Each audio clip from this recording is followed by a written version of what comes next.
Your Excellencies, the ambassadors and high commissioners, it's okay.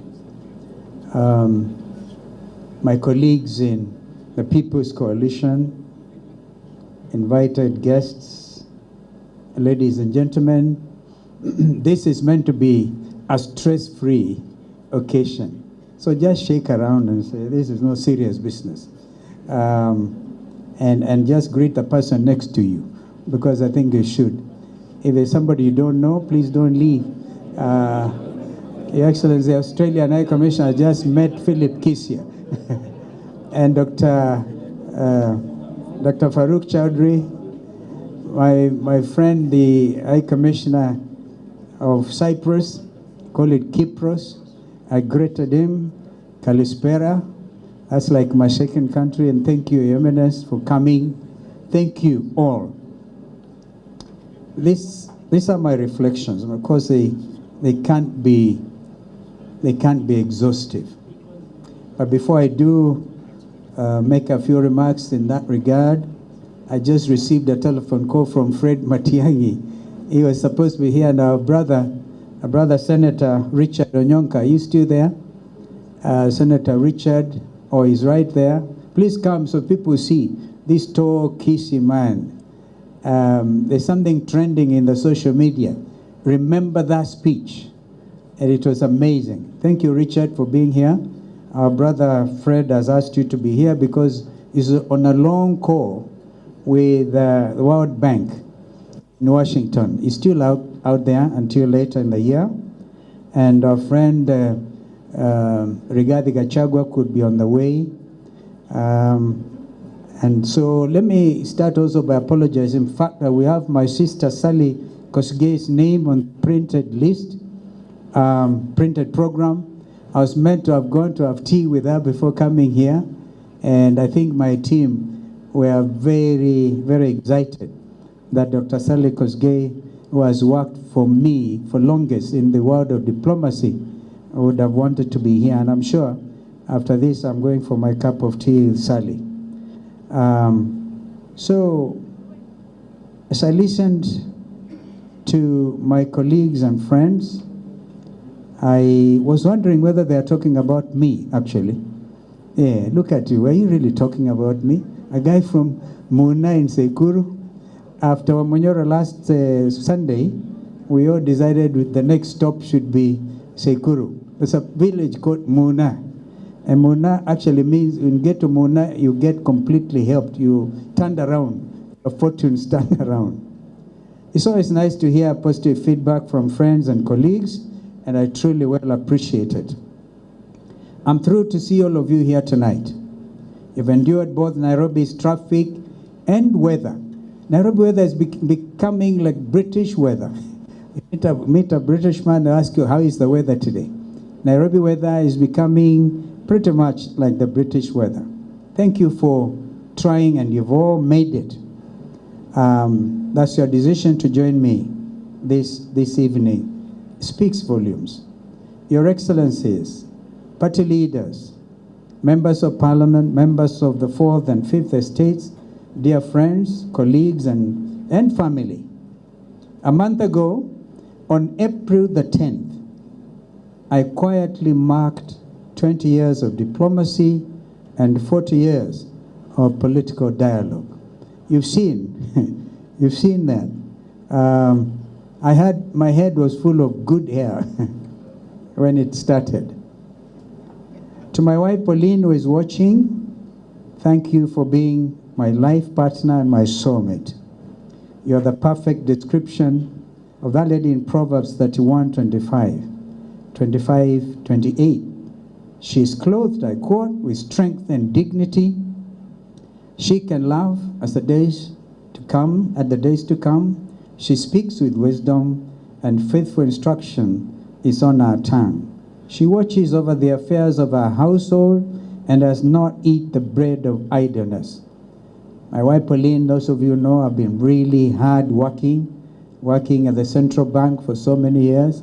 She's now retired, but she makes sure, even from her sick bed, the young ones behave. I'll very shortly point out some of them to you. to you guys present, my sons and my daughters, Kennedy and Doreen. Where are you? Kennedy and Doreen are out there. All right.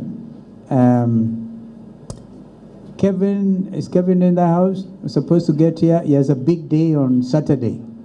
He's getting wedded to Sharon. Not Victor Sonia Sharon got married, but to Sharon. My daughter Damari and my son Martin. I don't know whether they are here. They must be trying to get here. Some of you remember that Damari got married in December to that wonderful young man from Kirinyaga, Martin Nyaga. And Klein, who has been jumping around here. Klein Mairu. Where's Klein? Yeah. You know, Klein, I want to say this. As I said before, I went to Parliament a bachelor. And I had a very, very difficult decision to make because I wanted to get married very quickly in 85. My sister, when I appeared before you, I looked timid. I'm not quite sure whether I was married yet because I was not in Parliament. I was still a bachelor. So these young people have known just a political father. But balancing these things can be very difficult. When I made the decision to join elective politics 40 years ago, as I mentioned, it was not even 40 years because I lost in 1983 at the snap election, as you may have seen. And people thought I was like a mad young man. But then I'm reminded of the TikTok conversation we had a few days ago. If you hear somebody, a man or woman, saying, I'm not mad, please notice, those are the first signs of mental illness.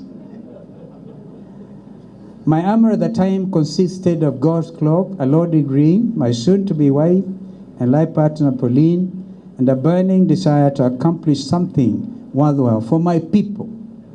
I stress my people because my world then was people of Kitui North.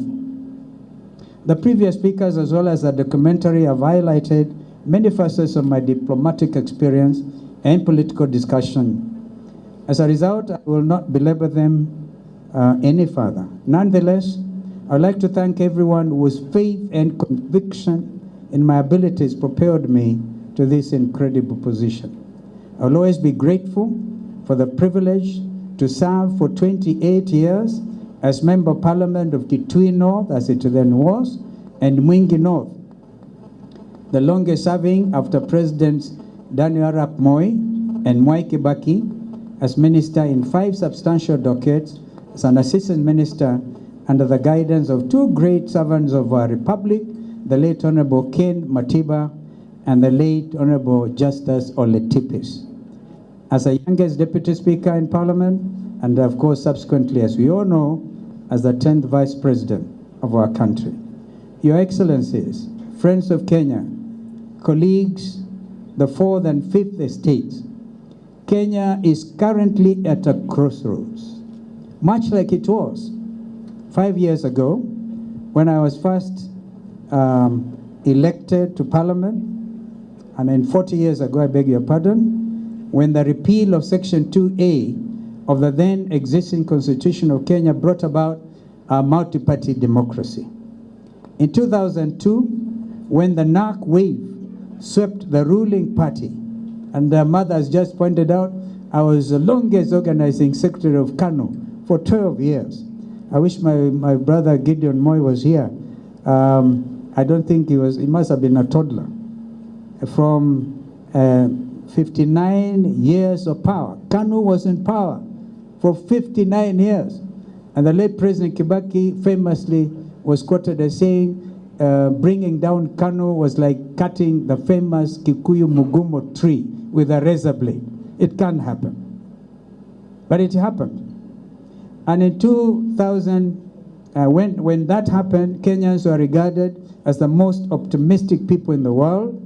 And in 2008, when the violence following the 2007 election set off the most difficult events in post-independence Kenya, destabilizing and bringing to a standstill a nation state known until then as the oasis of peace in a turbulent region. Then diplomatic tact was required by the local and international political players of the times to get Kenya back on its track to its long vision path to socioeconomic prosperity, free from hunger and disease. Our sister Mother Karua again was there with a Kofi Annan-led peace process.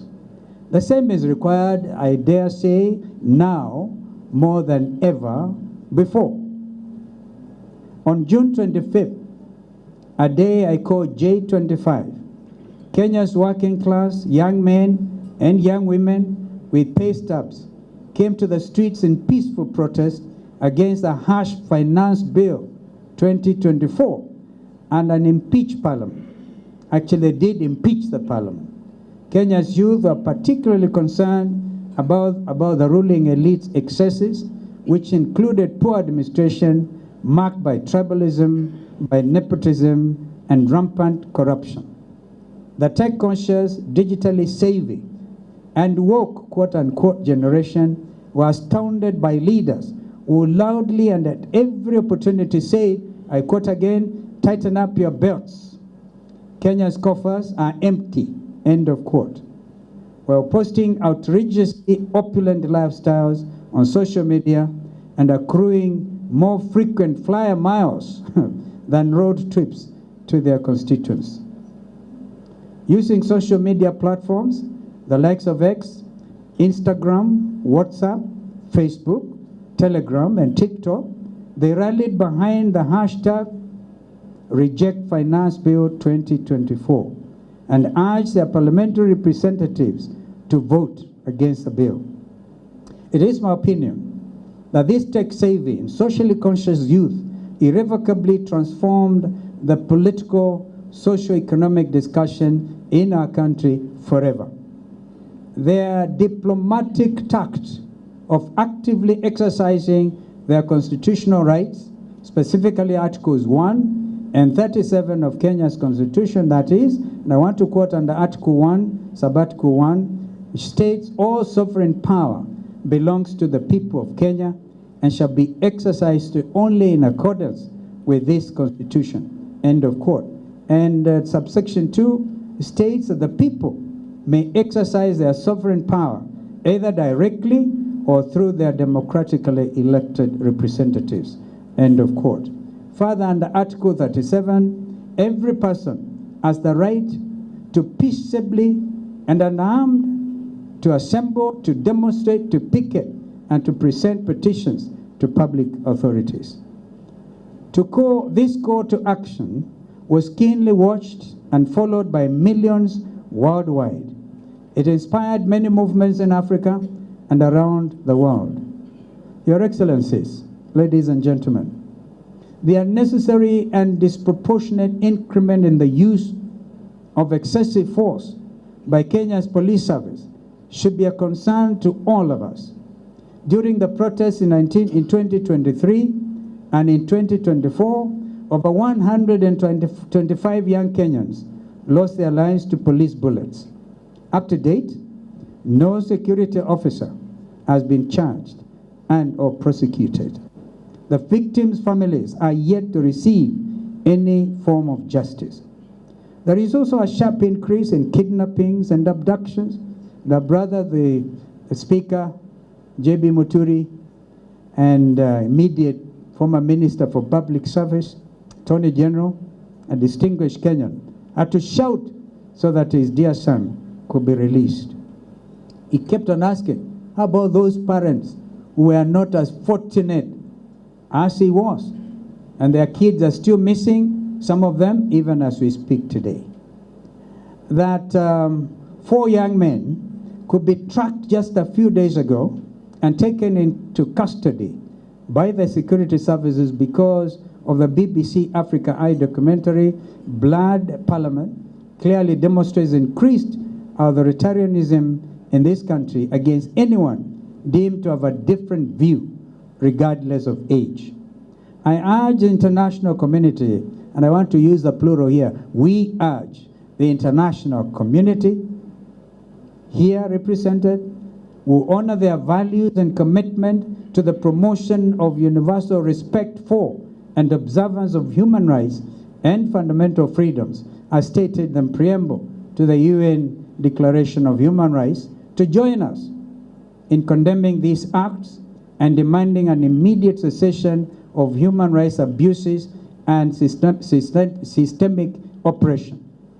Your Excellencies, friends of Kenya, and members of the media, the reconstruction of the Independent Electoral Boundaries Commission, IBC, is another major point of concern to us as the loyal opposition, the people's opposition.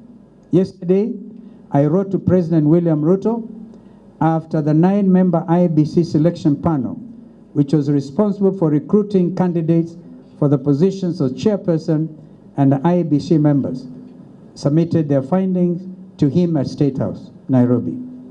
I explained in detail and strictly adhered to the National Dialogue Committee report, which was established through resolutions by the National and Senate Assemblies on the 16th and the 29th of August 2023, respectively, and adopted on the 24th of February 2024, that the opposition was now represented by Wiper Democratic Movement, which I am honored to lead, and the Democratic Action Party, represented by our leader, colleague, Honorable Eugene Wamalwa. I say those two because they were part of the NADCO conversation. We requested that an exit report from the panel, which we strongly believe will be in the best interest of the people of Kenya, so that Kenyans get an IBC commission that has the support of both the opposition and the government side. One that inspires public trust and has the independence that is required of it. We urge all Kenyans and the diplomatic community in particular to monitor this process closely. Kenya cannot afford to get this process wrong because of the failure to consult with the rightful opposition and be able to seek meaningful and open concurrence. We urge all Kenyans and the diplomatic community in particular, I'm sorry I'm repeating that, as I reflect on the 20 years of diplomacy and 40 years of political discourse, I realize now more than ever before what an absolute honor it has been to serve the people of this great country, Kenya, and to a large extent our region, the East African region, our continent, and our contribution to the international common good. Indeed, my entire working career has been spent in service to the public, be it as a lawyer, mediator, member of parliament, minister, or vice president. Ladies and gentlemen, there is too much to do. We are now faced with the fact that tomorrow is today. I'm quoting Martin Luther King Jr., who reminded us 6 decades ago. Dr. King's seminal words mean even more as we confront, quote unquote, the fierce urgency of now that is unfolding here in Kenya. In this unfolding conundrum of life and history, there is such a thing as being too late. There is time for apathy or complacency. This is a time for vigorous and for positive action. Thank you, and may God bless you and your respective countries.